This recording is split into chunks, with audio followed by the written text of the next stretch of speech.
आज मैं एक पिछले 27 तारीख से घटनाक्रम रुड़की के अंदर चल रहा है, उसके बारे में मैं कुछ अपने समाज के जो हमारे प्रसिद्ध और प्रतिष्ठित लोग हैं उनको थोड़ी सी जानकारी देना चाहूँगा कि जो घटना यहाँ हो रही है उसके संबंध में उन लोगों ने अपना हरियाणा, उत्तर प्रदेश, ये अपना उत्तराखंड, तीनों डिस्ट्रिक्ट के लोगों ने जो एक अहम भूमिका इस केस में निभाई है, उसके लिए मैं उनका, समाज के लोगों का दिल की गहराई से बहुत बहुत धन्यवाद करता हूँ। मैं अपने समाज के प्रतिष्ठित लोगों से कहना चाहता हूँ कि फ़िलहाल जो ये एक हमारे यहाँ एक इस केस को पूरे को जाति से जोड़ दिया है, समाज से जोड़ दिया है, उसका समाज को कहीं ना कहीं नुकसान भी उठाना पड़ता है। और मैं कहना चाहूँगा कि इस केस को हम लोग अगर एक व्यक्तिगत रूप में लड़े, क्योंकि एक व्यक्ति ने हमारे समाज को जो एक अपने आप में आहत पहुँचाई है, कुछ अपशब्द बोले हैं, उसको भी कम से कम अपने दायरे में रहते हुए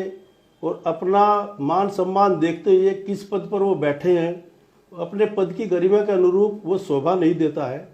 किसी के घर में आग लगाना, किसी के महल में आग लगाना, किसी को कभी किसी स्तर पर गाड़ी कटने जा रही थी, क्या था, इस तरीके के उकसाने के जो उनके एक अपने आप प्रयास रहे, तो मैं कहना चाहूँगा कि दूसरे समाज के लोग भी कम से कम ये तो ज़रूर देख लें कि गलतियाँ जहाँ होती रही, उन गलतियों के माध्यम से हम लोग अपने समाज के अंदर जो एक बहुत बड़ी अपने आप में एक आग की तरह, जंगल में आग की तरह जो एक नाराज़गी फैल रही है, उसके लिए हम अपने समाज से निवेदन करेंगे, रिक्वेस्ट करेंगे कि आप इसमें थोड़ा संयम बरतें और संयम बरतते हुए अपनी सद्बुद्धि का परिचय देते हुए जो हमारे समाज के लोगों को कुछ आहत पहुंची है, उसके लिए वो दूसरा आदमी माफ़ी मांगने का काम कर रहा है, लेकिन इसकी माफ़ी भी ज़्यादा लंबी नहीं चलती। ये सुबह माफ़ी मांगते हैं, शाम को फिर भड़क जाते हैं, क्योंकि इनका यही पता नहीं कि हम बोल रहे क्या और हमारे मुंह से निकल रहा क्या। तो ऐसे वक्त में हम लोग कम से कम दूसरे समाज को किसी तरह की टीस ना पहुँचे, ताकि ये आदमी फ्री में लाभ, जैसे पहले हमारे लोगों ने कुछ आंदोलन किए, उनका लाभ उठा करके ये गुर्जर विरोधी ताकतों को अपने साथ मिला करके उनका लाभ उठा करके ये ऐसे पद पर बैठ गया जहाँ से प्रदेश के कायदे और कानून संचालित होते हैं। ये छोटा मोटा पद नहीं है। और हम लोगों ने देखा है कि अभी हम लोग जिस तरीके से इसमें अपनी भागीदारी निभा रहे हैं, उसका कहीं ना कहीं जिस व्यक्ति का हम लाभ करना चाह रहे हैं, उस व्यक्ति का बड़ा नुकसान हो रहा है। उस आदमी को अभी हम लोग जो कानून है, वो कानून को अपने हाथ में ना लें और कानून के दायरे में हम लोग लड़ाई लड़ें, तो सब समाज के लिए हित होगा। समाज हमारा अपने आप में बहुत मार्शल कौम है,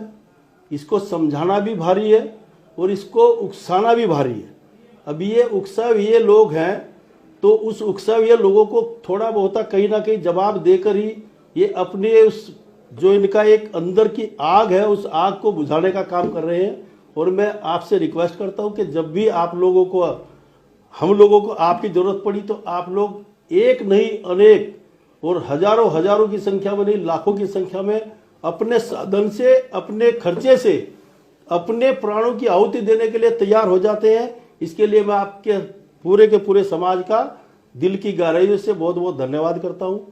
आज समय है कि अभी हम लोग जब कानून के फंदे में फंस चुके हैं, तो हमें कानून ही बाहर निकालेगा। और शासन प्रशासन इसमें कोई आपकी अनदेखी नहीं कर रहा है। शासन प्रशासन ने जैसे रिपोर्ट लिखी गई, उस रिपोर्ट के माध्यम से ऐसी छोटी धाराओं में भी 28 घंटे हवालात में बैठा करके दूसरे व्यक्ति को कोर्ट से जमानत मिली। अब हमारी जो रिपोर्ट लिखी हुई थी, उस रिपोर्ट में हमारी कहीं ऐसा कोई हमने लिख करके नहीं दिया ताकि 307 जैसी धाराएं, संगीन आपराधिक धाराओं में मुकदमा दर्ज हो। तो मेरा तो ये कहना है कि हम लोग इस लड़ाई को अपनी व्यक्तिगत लड़ाई ना समझते हुए ये समाज को समझना होगा कि हम लोग पहले छोटी छोटी चीज़ों में बटे और इसका दूसरे लोग इकट्ठा होकर के हम लोगों को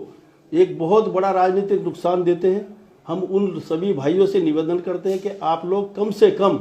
इस जो ये प्रकरण है, इस प्रकरण को हम लोग बड़ी नज़दीकी से देखे हैं। मैं भी इसमें गया हूँ और मिला हूँ, इसमें राजा साहब ने भी ये कहा कि इसमें आंदोलन की जरूरत नहीं है, क्योंकि ये कानून की लड़ाई है, कानून से ही हम लोगों को इस लड़ाई को लड़ना पड़ेगा। तो मेरा तो आपसे निवेदन है कि किसी के बहकावे में आकर के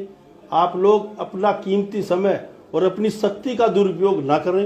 इन्हीं शब्दों के साथ मैं आपसे पुनः अपील करता हूं कि जब भी आप लोगों की कहीं कोई ऐसी जरूरत हो तो हम आप लोगों को सूचित करें। आप लोग तादाद में नहीं, आप असंख्य लोगों के साथ में अपना यहाँ योगदान देते रहेंगे। इन्हीं शब्दों के साथ मैं आपका हार्दिक अभिनंदन करता हूं, दिल की गहराइयों से आपका स्वागत करता हूं। आपने जो ये ऋण हमारे ऊपर चढ़ाया,